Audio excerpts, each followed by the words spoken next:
kita semua. Selamat datang di ruangan kegiatan diseminasi budaya positif yang dilakukan oleh calon guru penggerak angkatan 10 atas nama Ibu Maria Magdalena Lakabano Meo SPD.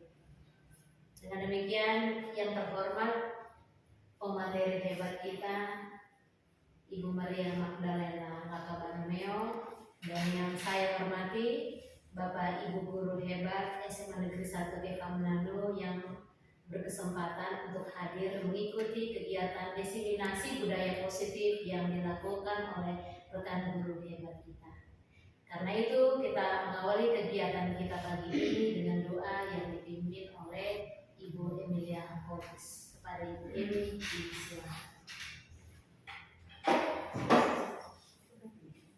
Baik, Bapak Ibu guru, saya membagikan.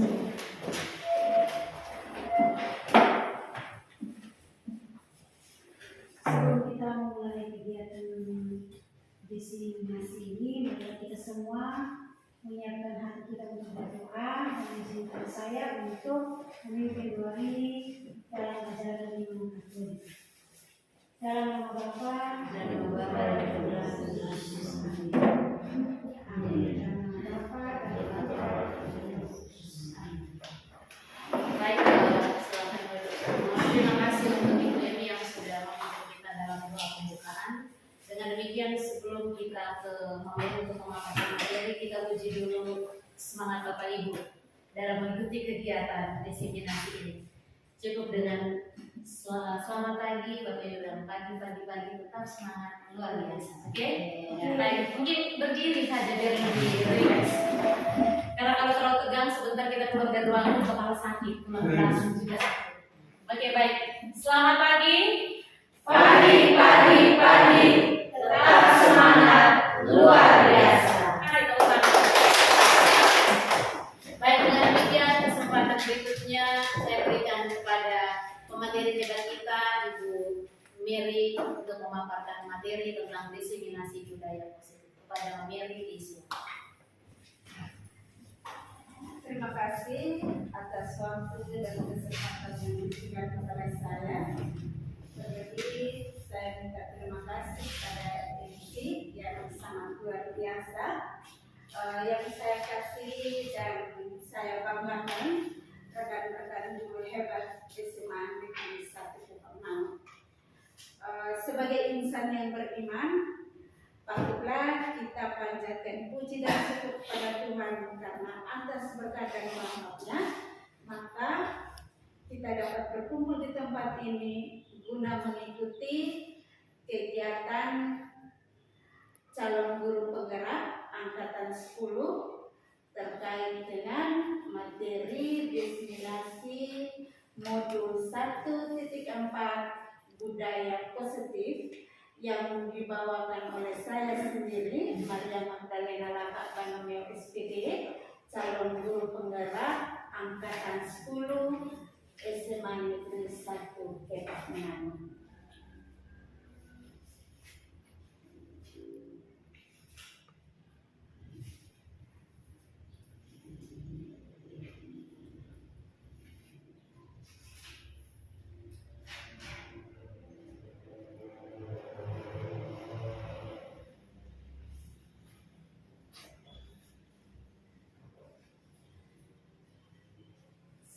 Salam dan bahagia. Selamat datang para guru hebat SMA Negeri 1 Eva Manado.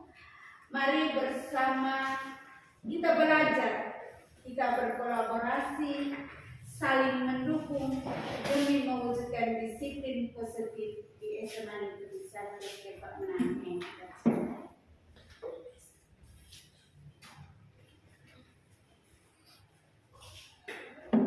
Sebelum saya paparkan materi lebih lanjut, terlebih dahulu kita semua tahu dan kita semua sudah melaksanakan dalam sekolah kita terkait budaya positif.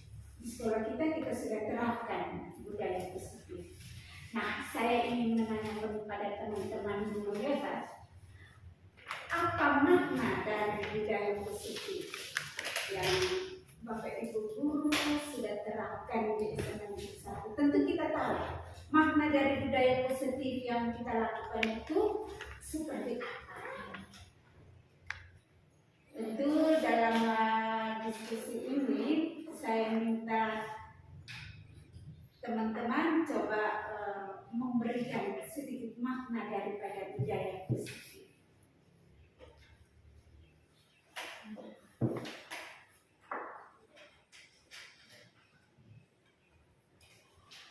Ya, tentu Bapak Rius, Pak Rius, silakan. Terima kasih atas kesempatan yang diberikan. Menurut saya makna budaya positif dalam kehidupan kita sehari-hari yaitu mampu menunjukkan atau mampu untuk melakukan sesuatu yang baik sesuai dengan nilai dan norma yang berlaku dalam lingkungan di mana kita berada. Terima kasih banyak. Mari kita berikan tepuk tangan. Mungkin ada lagi.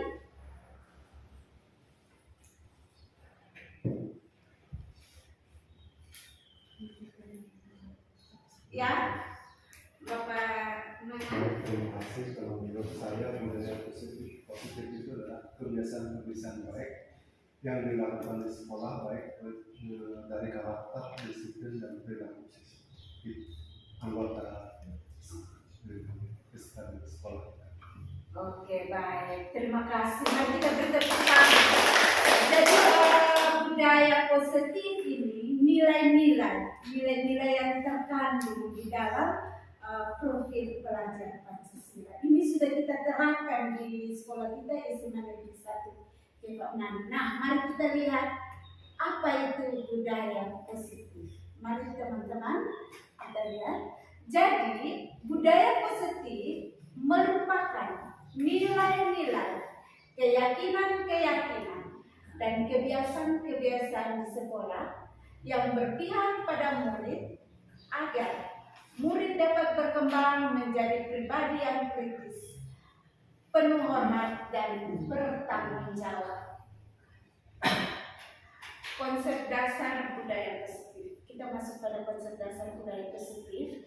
Jadi konsep dasar budaya positif itu ada terbagi atas beberapa. Yang pertama itu kita melihat dari perubahan paradigma, konsep disiplin positif, motivasi perilaku manusia, keyakinan kelas, pemenuhan 5 kebutuhan manusia, segitiga restitusi, dan posisi kontrol. Nah, kita masuk konsep yang pertama, itu adalah perubahan paradigma. Perubahan paradigma ini berdasarkan filosofi pendidikan Ki Hajar Dewantara. Yang pertama itu, semua anak terlahir dengan bakatnya masing-masing atau unik. Yang kedua, budi pekerti. Yang ketiga, tugas guru menuntun bakat tersebut agar anak tumbuh dengan selamat dan bahagia. Yang berikut, guru ibarat petani, murid ibarat biji jagung. Yang berikut, kodrat alam dan kodrat zaman. Yang berikut, berpihak pada murid. Nah, untuk membangun budaya yang positif, sekolah perlu menyediakan lingkungan positif, aman, dan nyaman agar murid-murid mampu berpikir, bertindak, dan menciptakan dengan merdeka, mandiri, dan bertanggung jawab. Masih pada konsep paradigma baru. Pembelajaran dengan paradigma baru dirancang berdasarkan prinsip pembelajaran yang berdiferensiasi dengan setiap siswa belajar sesuai dengan kebutuhan dan tahap perkembangannya untuk mewujudkan profil pelajar Pancasila. Nah, apa makna disiplin? Tentu teman-teman, guru-guru hebat SMA Negeri 1 Kepang Nano ini, kita disiplin bukan lagi hal yang baru di SMA Negeri 1 Kepang Nano. Disiplin yang ada di SMA Negeri 1 Kepang Nano sudah diterapkan sejak tahun berdirinya SMA Negeri 1 Kepang Nano. Nah, saya ingin menanyakan pada teman-teman, apa makna disiplin? Ya, mungkin Ibu Lin. Jadi disiplin itu merupakan suatu perasaan taat dan patuh terhadap nilai-nilai yang dipercaya dan merupakan tanggung jawab. Oke, bagus. Terima kasih. Mari kita beri tepuk tangan. Nah, kita lanjut. Disiplin sering dikaitkan dengan tata tertib, teratur, dan kepatuhan pada peraturan. Karena kata disiplin juga sering dihubungkan dengan hukuman. Justru itu adalah salah satu alternatif terakhir dan kalau perlu tidak digunakan sama sekali.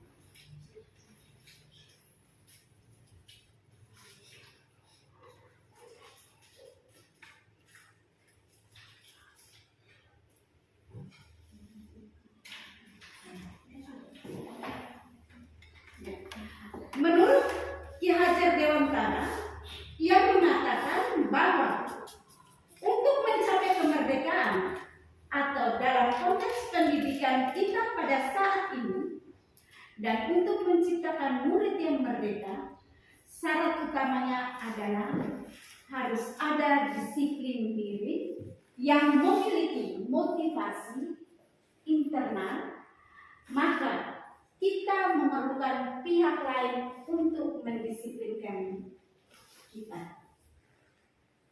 Kita lanjut. Kita masuk pada motivasi perilaku manusia. Motivasi perilaku manusia ini ada dua, itu motivasi intrinsik dan ekstrinsik. Motivasi perilaku manusia. Kata motivasi merupakan dorongan yang timbul pada diri seseorang secara sadar atau tidak sadar untuk melakukan suatu tindakan dengan tujuan tertentu. Yang pertama kita melihat dari motivasi intrinsik. Motivasi intrinsik menghargai nilai kebajikan diri sendiri.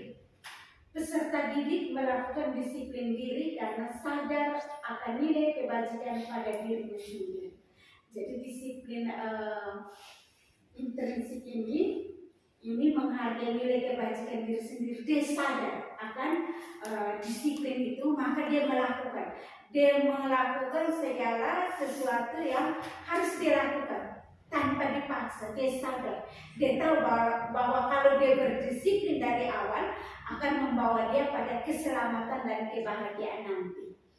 Dan yang berikut motivasi ekstrinsik ada dua, menghindari ketidaknyamanan dan hukuman. Peserta didik melakukan disiplin diri karena ia takut dihukum. Contoh kita punya peserta didik ini, ada yang dia melakukan disiplin tetapi dia melakukan disiplin ini karena dia takut ada hukuman. Dia takut ada hukuman, di mana kalau wali kelas setiap pagi atau setiap hari pantau keadaan sekolah, dia piket hari ini. Semula waktu wali kelas tidak ada, dia santai-santai, dia tidak mau kerja, dia duduk santai, dia bermain, dia mengharapkan teman yang lain. Tetapi ketika ada wali kelas, dia berbuat seolah-olah dia disiplin, dia kerja karena apa? Dia takut ada hukuman. Dan yang berikut ekstrinsik, motivasi ekstrinsik itu mendapatkan imbalan atau penghargaan. Peserta didik melakukan disiplin diri karena ingin mendapatkan imbalan. Ada peserta didik yang memang dia tidak suka disiplin. dia malas. Tetapi karena nanti dia dapat pujian-pujian dari Bapak Ibu guru atau pujian dari wali kelas, maka dia mendisiplinkan diri itu karena ada juga karena keterpaksaan yang bukan muncul dari dia dalam diri. Saya buat supaya sebentar ibu atau pak, ini anak rajin, ini anak baik, dia punya perilaku, dia punya karakter itu bagus sekali. Nah itu motivasi-motivasi daripada perilaku manusia atau perilaku peserta didik kita yang ingin mendapatkan pujian atau penghargaan. Kita lanjut. Nah, konsep disiplin ini ada terbagi atas beberapa jenis. Yang pertama ini kita melihat konsep disiplin dengan identitas jaga. Nah, berdasarkan konsep disiplin identitas jaga ini ada dua, yaitu hukuman dan penghargaan. Berdasarkan hukuman itu membuat tidak nyaman. Yang berikut, murid menjadi takut. Yang berikut, memaksa. Yang berikut, murid menyembunyikan kesalahan. Yang berikut, murid rendah diri. Sebagai contoh, saya mengambil murid menjadi takut. Nah, takut ini dia berbuat sesuatu, dia disiplin karena dia takut. Dia takut. Contoh, ketika dia malas untuk mengerjakan tugas, dia malas, ada guru yang waktu sudah ditentukan bersama, sudah disepakati, dia tidak mau mengerjakan, tetapi dia pinjam temannya pindah, dia mengerjakan, dia tidak tahu apa maksud dari kerja itu atau soal itu, yang penting dia kerja untuk mengumpulkan. Kenapa dia mau kumpul? Karena dia takut nanti ada hukuman dari bapak ibu guru yang bersangkutan. Nah, ada juga dia menyembunyikan kesalahan. Kenapa dia menyembunyikan? Dia yang membuat si A menangis. Tetapi ketika ditanya, dia bilang, oh tidak, saya tidak membuat hal seperti itu. Dia yang mau menangis. Saya tidak ada maksud apa-apa. Saya tidak ada maksud apa-apa. Jadi itu hal-hal yang membuat peserta didik dia menghindar dari segala hukuman. Itu adalah konsep-konsep disiplin yang dengan identitas jaga. Yang berikut kita lihat pada penghargaan. Merusak hukuman, mematikan kreativitas, menghukum dan tidak efektif. Nah, contoh, kita Bapak Ibu guru ketika memberikan materi di dalam kelas, ketika kita membagikan kelompok. Kelompok itu ada kelompok A dan kelompok B. Nah, kita melihat di kelompok A ini dia lebih aktif, sedangkan kelompok B kurang aktif.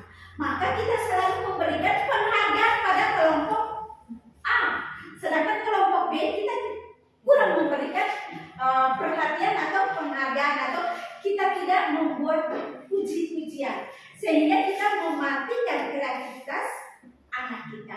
Mereka pikir kita mau berusaha juga sebentar, Pak Guru atau Ibu Guru bilang kita tidak baik, yang baik kelompok A. Nah, itu penghargaan seperti itu adalah konsep disiplin yang identitasnya akan gagal.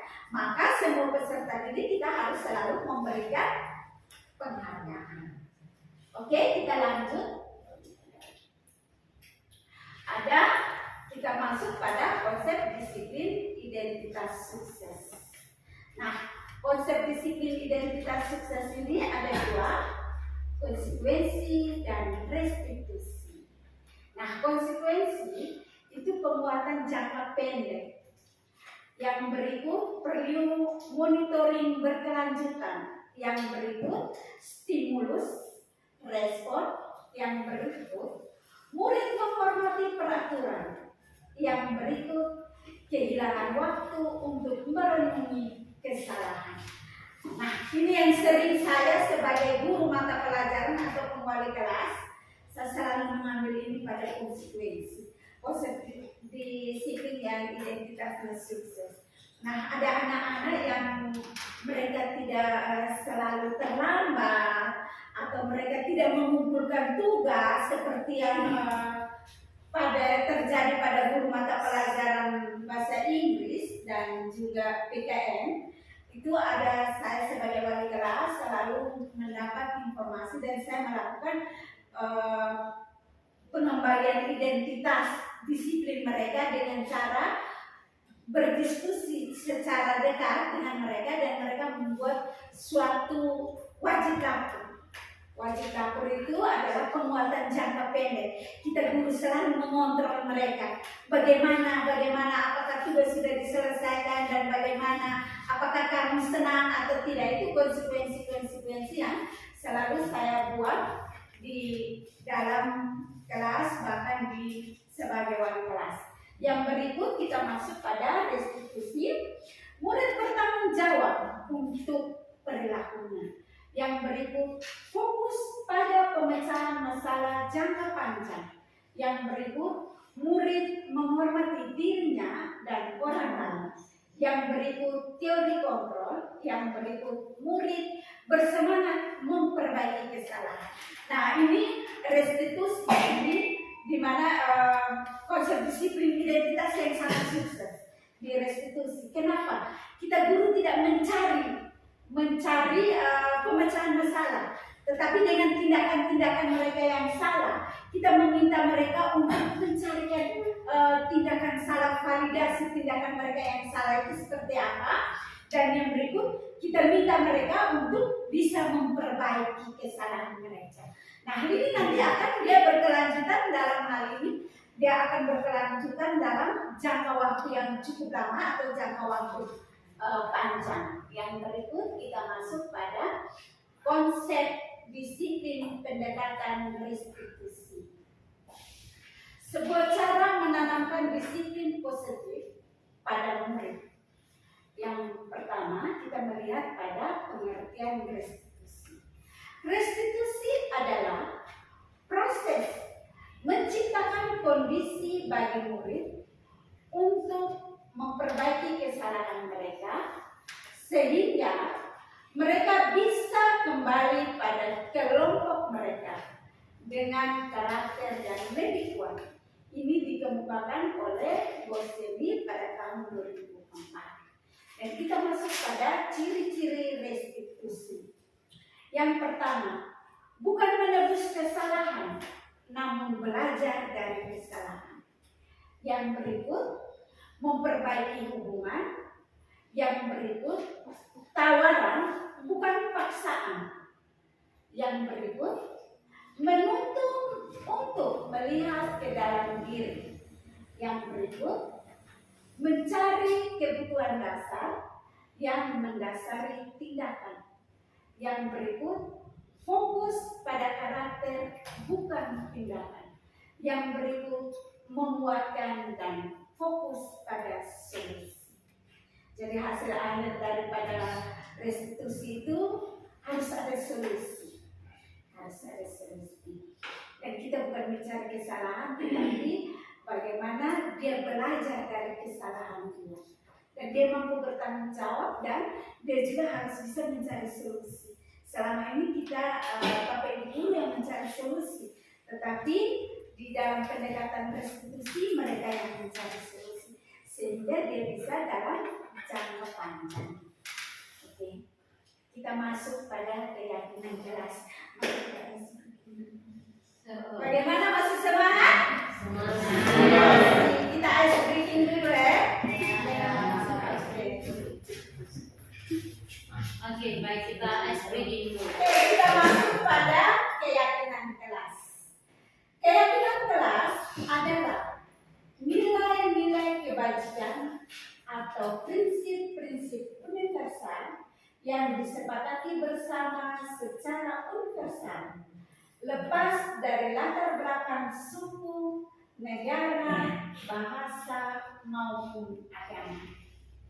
Nah, menurut Gosen pada tahun 1998, suatu keyakinan akan lebih memotivasi seseorang dari dalam.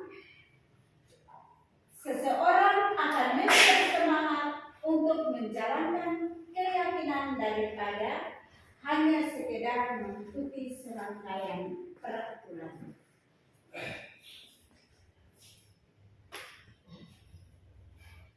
Kita masuk pada pembentukan keyakinan kelas. Pembentukan keyakinan kelas, di sini saya ada bagikan beberapa. Yang pertama, keyakinan kelas bersifat abstrak daripada peraturan yang lebih rinci dan konkret. Yang berikut, keyakinan kelas berupa pertanyaan-pertanyaan yang universal. Yang berikut, pernyataan keyakinan kelas senantiasa dibuat dalam bentuk positif. Yang berikut, keyakinan kelas hendaknya tidak terlalu banyak sehingga mudah diingat dan dipahami. Yang berikut, semua warga kelas sebaiknya ikut berkontribusi dalam membuat kegiatan kelas lewat curah pendapat. Yang berikut, bersedia meninjau kembali keyakinan kelas dari waktu ke waktu. Nah, jadi pembentukan keyakinan kelas ini kita bersama-sama peserta didik. Tidak kita buat. Keyakinan kelas ini boleh dibuat pada awal pembelajaran pertemuan pertama. Kita boleh buat keyakinan kelas bersama. Pada pertemuan berikutnya kita boleh sepakat bersama untuk membuat keyakinan kelas. Keyakinan kelas itu sebaiknya lebih konkret dan tidak terlalu panjang. Sebagai contoh, menghormati orang lain atau mentaati membuang sampah pada tempatnya. Nah, pada yang lalu kita dilarang membuang sampah sembarangan. Sebaiknya kita menggunakan kata membuang sampah pada tempatnya. Nah, kalimat-kalimat positif yang kita gunakan pada keyakinan kelas. Oke, kita lanjut. Nah, di sini ada dua kata yang saya minta, yaitu ada peraturan dan ada keyakinan kelas atau nilai kebajikan yang dituju. Seperti tadi saya sampaikan bahwa dilarang membuang sampah sembarangan. Berarti itu adalah kalimat-kalimat dari peraturan. Sedangkan kalimat daripada keyakinan kelas itu membuang sampah pada tempatnya. Nah, saya minta Bapak Ibu tolong mengisi ini kalimat yang saya paparkan di depan. Ada kalimat peraturan yang saya sudah paparkan dan saya minta Bapak Ibu guru hebat tolong mengisi kalimat daripada keyakinan kelas atau nilai kebajikan yang dituju. Yang pertama, kalimat peraturan, selalu kembalikan buku ke tempatnya. Yang berikut, dilarang mengganggu orang lain. Yang berikut, hadir di sekolah 15 menit sebelum pembelajaran dimulai. Yang berikut, dilarang melakukan kekerasan. Yang berikut, dilarang menggunakan narkoba. Yang berikut, bergantian atau menunggu giliran. Yang berikut, jangan berlari di kelas.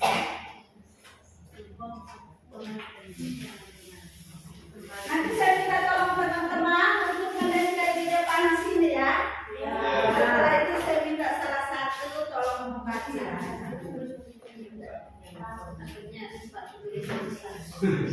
Boleh memilih salah satu dari teman-teman, boleh memilih kira-kira saya mau menjawab yang selalu kembalikan buku ke tempatnya atau jangan berlari di kelas. Silakan teman-teman. Tadi kita ice breaking-nya teman-teman masih konsentrasi, berarti saya yakin kita semua masih konsentrasi. Oke, ada yang sudah? Ya, saya minta salah satu Bapak Ibu guru hebat yang memilih peraturan selalu kembalikan buku ke tempatnya ini, kata yang tepat atau kalimat yang tepat untuk keyakinan kelas atau nilai kebajikan yang dituju itu seperti apa? simpanlah buku pada tempat. Tolong ditempel. Oke. Semua ditempel. Yang pertama. Ini dua yang ini. Dua.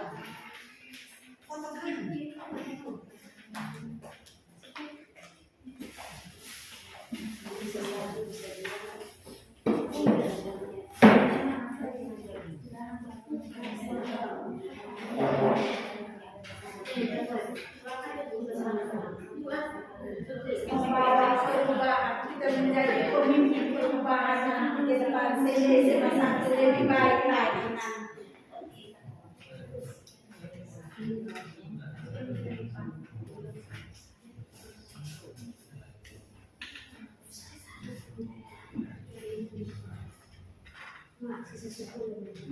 Oke, terima kasih untuk kita semua. Saya minta kesediaan salah satu untuk coba membacakan kira-kira kata kalimat yang tepat dari keyakinan keras pada peraturan yang selalu kembalikan buku ke tempatnya itu seperti apa kalimatnya. Oke, saya minta salah satu untuk coba membacakan hasil kita. Silakan memilih sampel dari setiap kalimat itu cukup satu-satu. Saya dulu Bapak Lius, silakan Bapak Lius. Terima kasih atas kesempatan yang diberikan untuk jawaban yang pertama sehubungan dengan peraturan dan berikut keyakinan keras atau nilai kebajikan yang dituju. Yang pertama, selalu kembalikan buku ke tempatnya. Keyakinan kerasnya adalah tanggung jawab. Ada lagi yang satu selesai. Oke, tanggung jawab. Yang kedua, dilarang mengganggu orang lain, itu saling menghormati. Oke. Yang berikut, hadir di sekolah 15 menit sebelum pembelajaran dimulai, itu adalah komitmen.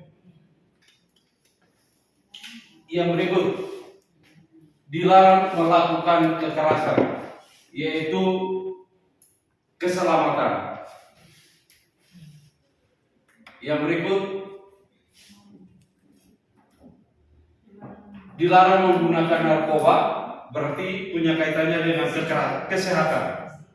Yang berikut, dilarang bergantian atau menunggu giliran, itu antre. Yang berikut, sabar. Yang berikut, jangan berlari di kelas, yaitu ada yang katakan tertib, ada yang katakan keamanan. Oke, bagus. Oke, kalau kita lanjut. Jadi tepat ya. Kita lanjut. Nah, sekarang kita lihat pada perbedaan hukuman dan konsekuensi. Hukuman itu ada beberapa hal, silakan Bapak Ibu guru hebat ya. Sesuatu yang menyakitkan harus terjadi. Yang berikut membuat anak sakit, baik itu fisik maupun hati, untuk jangka lama. Yang berikut, anak membenci kedisiplinan. Yang berikut, paksaan mendorong anak menyakiti diri sendiri. Kita masuk pada konsekuensi. Sesuatu harus terjadi, dan yang berikut membuat anak merasa tidak nyaman dalam jangka waktu pendek.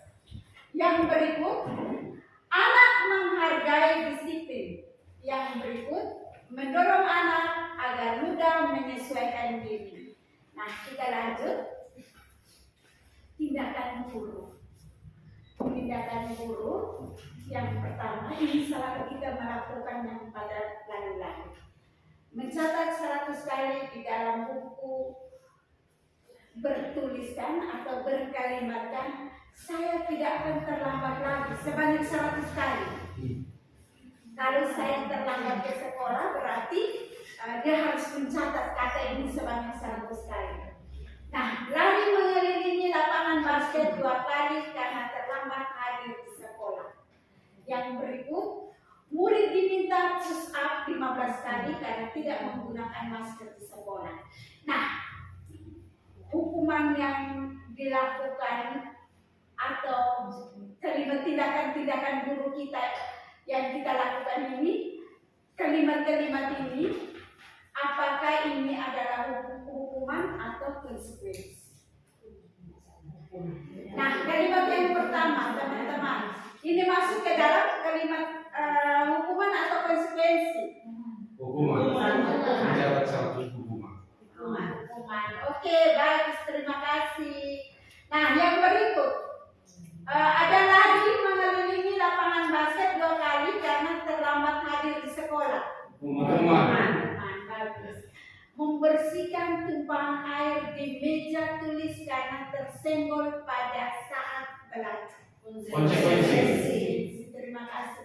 Nah, yang berikut, tadi ada lari mengelilingi lapangan. Sekarang ada lari mengelilingi lapangan basket 2 kali karena terlambat 10 menit untuk pelajaran PJOK. Konsekuensi.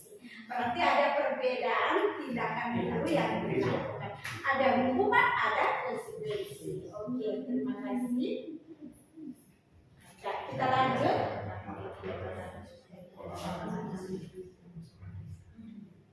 Kebutuhan dasar manusia. Kebutuhan dasar manusia ini ada 5. Ada bertahan hidup, kasih sayang dan rasa diterima, penguasaan, kebebasan, dan kesenangan. Kita masuk yang pertama, itu bertahan hidup. Kebutuhan bertahan hidup adalah kebutuhan yang bersifat fisiologis untuk bertahan hidup. Misalnya kesehatan, rumah, dan makanan. Kebutuhan biologis sebagai bagian dari proses reproduksi termasuk kebutuhan untuk tetap bertahan hidup. Komponen psikologis pada kebutuhan ini meliputi kebutuhan akan perasaan aman. Kita masuk pada kasih sayang. Kebutuhan untuk disayangi dan diterima meliputi kebutuhan akan hubungan dan koneksi sosial, kebutuhan untuk memberi dan menerima kasih sayang, dan kebutuhan untuk merasa menjadi bagian dari suatu kelompok. Kebutuhan ini juga meliputi keinginan untuk tetap terhubung dengan orang lain seperti teman, keluarga, pasangan hidup, teman kerja, binatang peliharaan, dan kelompok di mana kita tergabung. Kita masuk pada penguasaan. Kebutuhan ini berhubungan dengan kekuatan untuk mencapai sesuatu, menjadi kompeten, menjadi terampil, diakui atas prestasi dan keterampilan kita, didengarkan dan memiliki rasa harga diri. Kebutuhan ini meliputi keinginan untuk dianggap berharga, bisa membuat perbedaan, bisa membuat pencapaian, kompeten, diakui, dan dihormati. Ini meliputi self-esteem dan keinginan untuk meninggalkan pengaruh. Kita masuk pada kebebasan. Kebutuhan untuk bebas adalah kebutuhan akan kemandirian, otonomi, memiliki pilihan dan mampu mengendalikan arah hidup seseorang. Anak-anak dengan kebutuhan kebebasan yang tinggi menginginkan pilihan. Mereka perlu banyak bergerak, suka mencoba-coba, tidak terlalu terpengaruh orang lain, dan sedang mencoba hal baru dan menarik. Kita masuk pada kesenangan. Kebutuhan akan kesenangan adalah kebutuhan untuk mencari kesenangan, bermain dan tertawa. Bayangkan hidup tanpa kenikmatan apapun betapa menyedihkan. Glaser menghubungkan kebutuhan akan kesenangan dengan belajar. Semua hewan dengan tingkat inteligensi tinggi berupa anjing, lumba-lumba, dan lain-lain suka bermain. Saat mereka bermain, mereka mempelajari keterampilan hidup yang penting. Manusia juga tidak berbeda.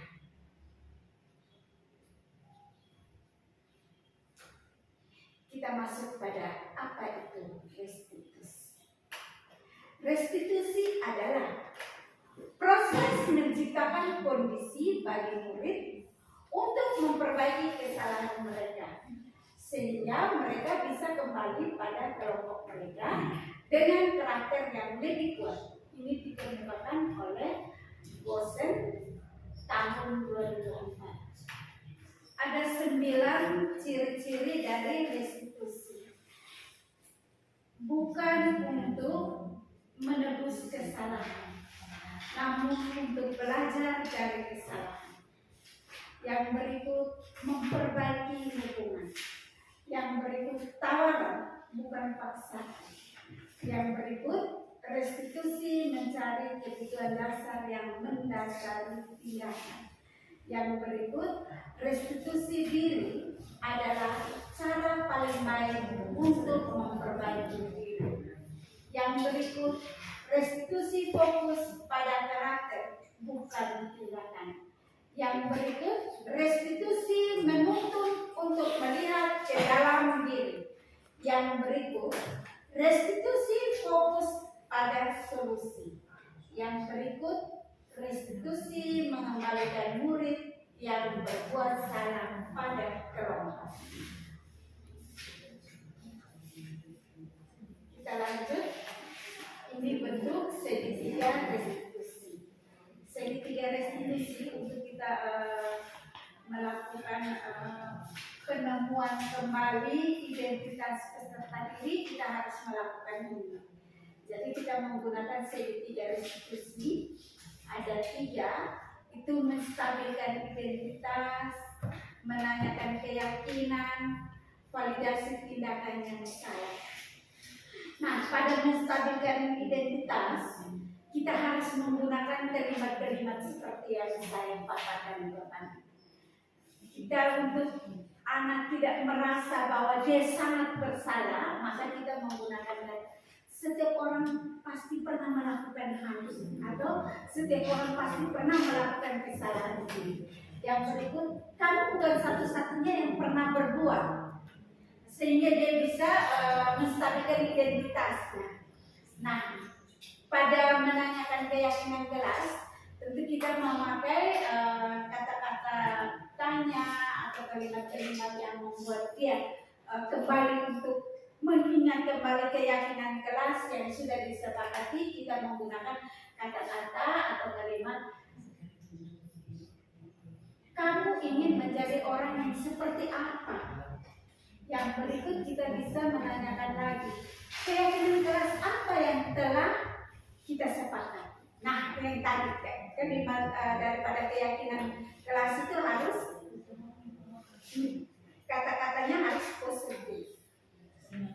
Dan yang berikut, validasi tindakan yang salah. Nah, validasi tindakan salah juga kita bisa menggunakan kalimat seperti ini. Kamu tentu punya alasan mengapa melakukan itu. Dan yang berikut, adakah cara yang lebih efektif untuk mendapatkan apa yang kamu butuhkan? Jadi itu kita melakukan validasi tindakan. Jadi dia bisa menemukan kembali kesalahan dan dia mampu bertanggung jawab dan dia harus mencari solusi.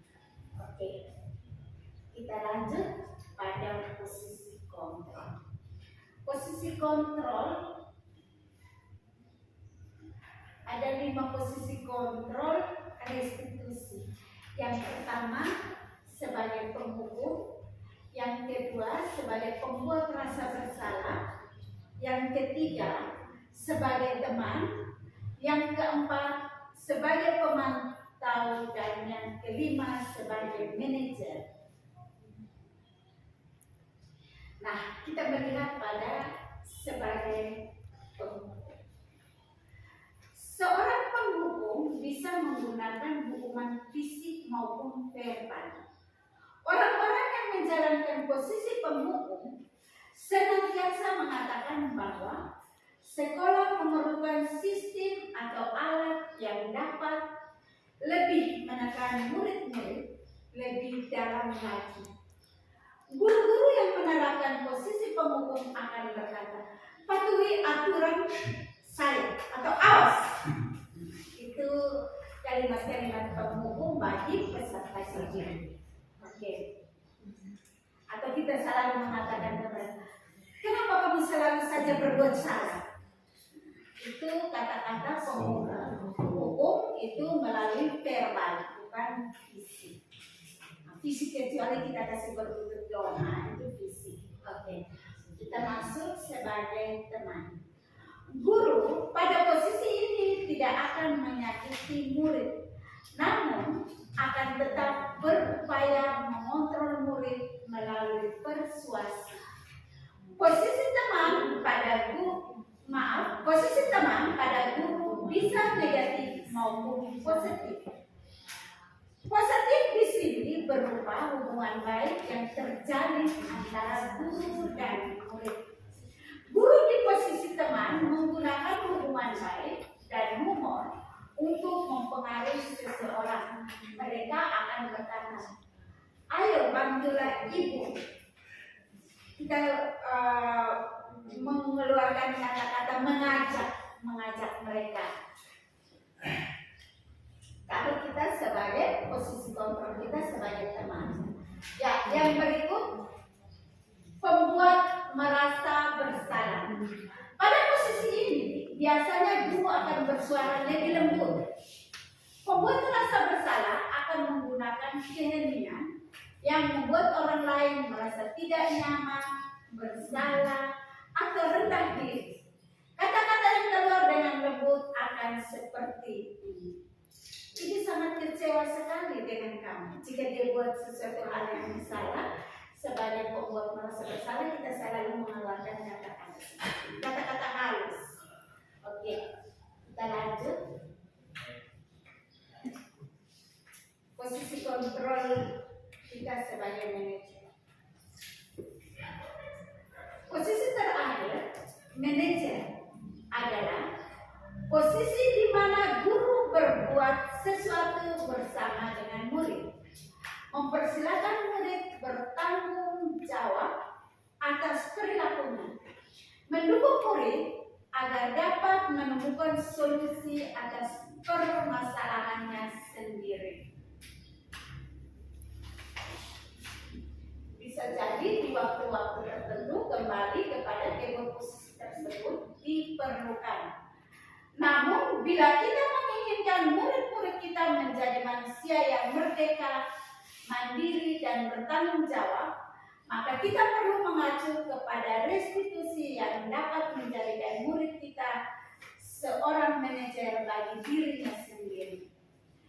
Di manajer, murid diajarkan untuk menganalisis kebutuhan dirinya maupun kebutuhan orang lain.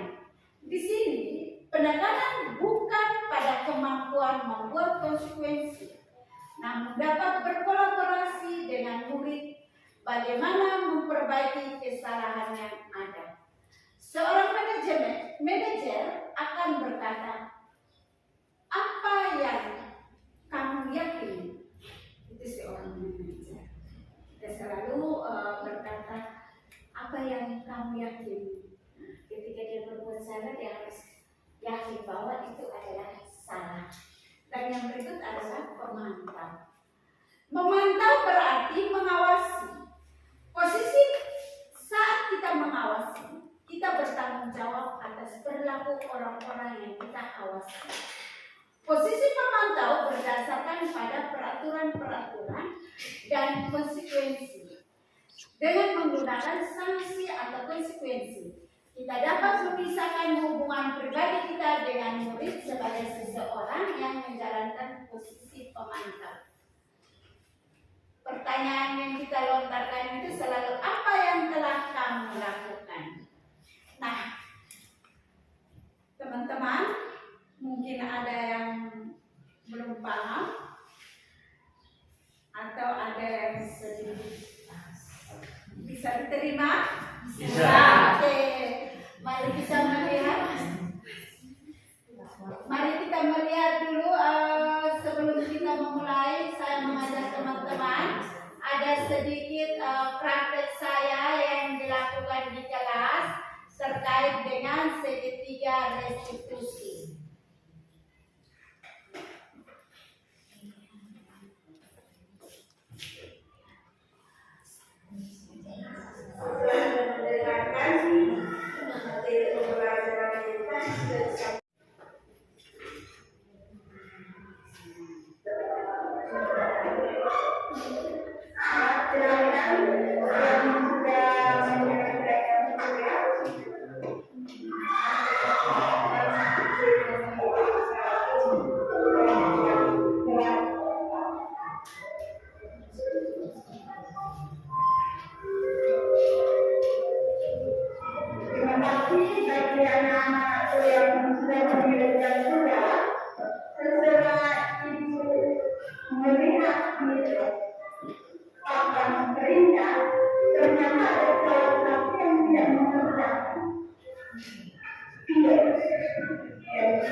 Kamu tahu kenapa ibu panggil?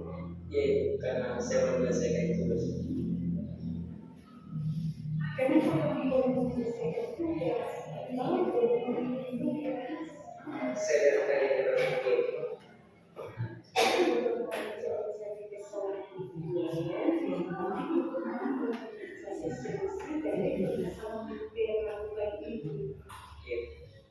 Menurut kamu, boleh tidak kamu melakukan itu? Tidak.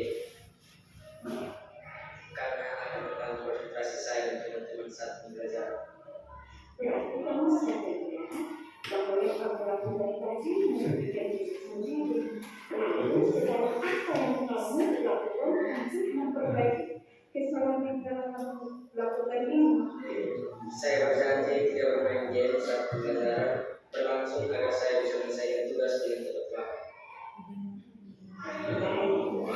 Apakah kamu ingin kesalahan dan kelas yang sudah kita sepakati secara bersama-sama terkait dengan persoalan yang dia lakukan ini?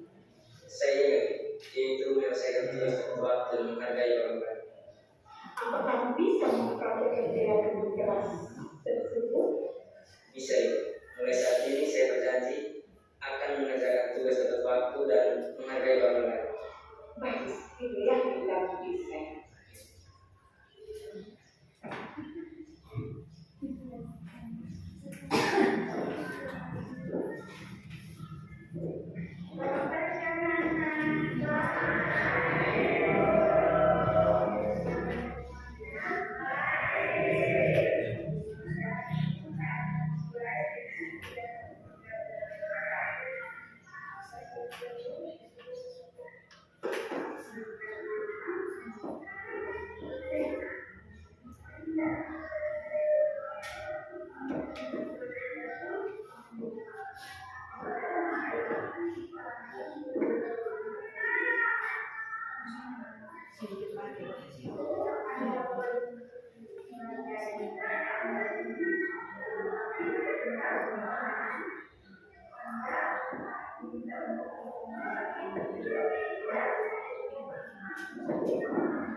Ya Ibu, karena saya menggunakan seragam yang berbeda hari ini.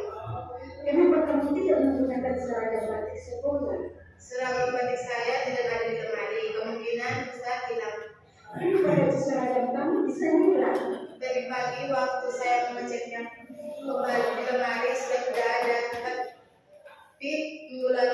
menggunakannya. Apakah kamu ingat kamu meletakkan kembali di dalam lemari? Saya lupa, Ibu. Saya memang agak sembarang menaruh barang-barang kembali ke tempatnya. Oh ya, tidak apa-apa.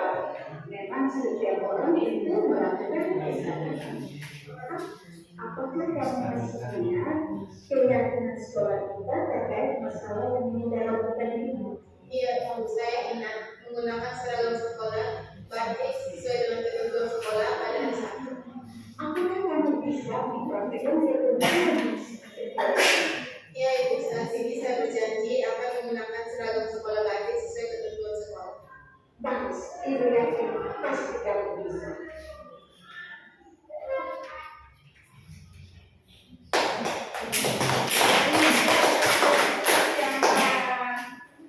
Saya buatkan di sekolah kita dan memang kita punya anak-anak berhasil. Kalau kita melakukan segitiga restitusi secara baik, maka kita tidak pusing kepala untuk mengurus anak-anak kita. Oke, terima kasih buat teman-teman semua yang sudah hadir mengikuti kegiatan saya terkait dengan diseminasi budaya positif. Selamat siang dan sampai jumpa. Tapi sebelumnya kita ice breaking dulu kan. Oke, kita ice breaking dulu. Kalian bentar lagi ice breaking. Silakan berdiri. Baik, kita ice breaking tentang apa ice breaking kebalikan. Cacing panjang, terus ular pendek. Tetapi ketika saya bilang cacing panjang, tapi Bapak Ibu harus gerakan pendek kan? Cacing baik. Jadi yang salah langsung bercerita. Cacing panjang tapi ular pendek.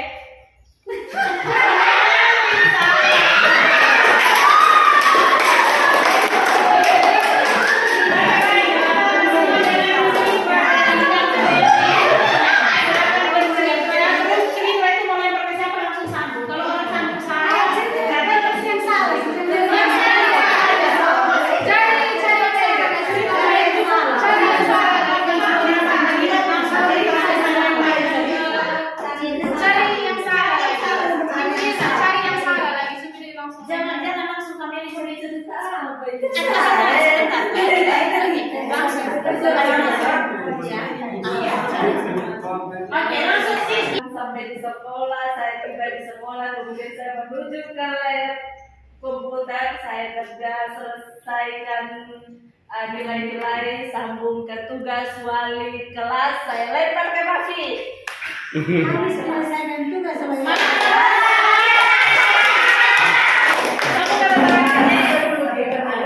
Jadi terima kasih banyak untuk kita masuk kegiatan diseminasi budaya positif yang dibawakan oleh pemateri hebat kita Ibu Maria Magdalena Lakabanomeo, calon guru penggerak angkatan 10 dengan doa yang dipimpin oleh Pak Irius. Dalam nama Bapa dan Putra dan Roh Kudus. Ya Bapa, Putra dan Roh Kudus, kami bersyukur dan berterima kasih jam 12 lewat ini kami telah mengikuti sosialisasi materi tentang diseminasi budaya positif. Kiranya materi ini bermanfaat bagi kami Bapak Ibu guru di lembaga pendidikan SMA Negeri 1 Pevamani. Kami mohon berkatilah Ibu Miri Laka sebagai calon guru penggerak pada SMA Negeri 1 agar semua materi-materi yang telah diajarkan kepada kami dapat kami aplikasikan kepada siswa-siswi kami, dan kami juga mohon semoga Ibu Miri diberkati sehingga dapat mengikuti seluruh rangkaian hingga penutupan kegiatan yang nanti dapat berjalan dengan baik. Semua doa dan permohonan ini kami sampaikan kepadamu lewat perantara Kristus Tuhan kami. Amin. Dalam nama Bapa dan Putra dan Roh Kudus. Selamat siang.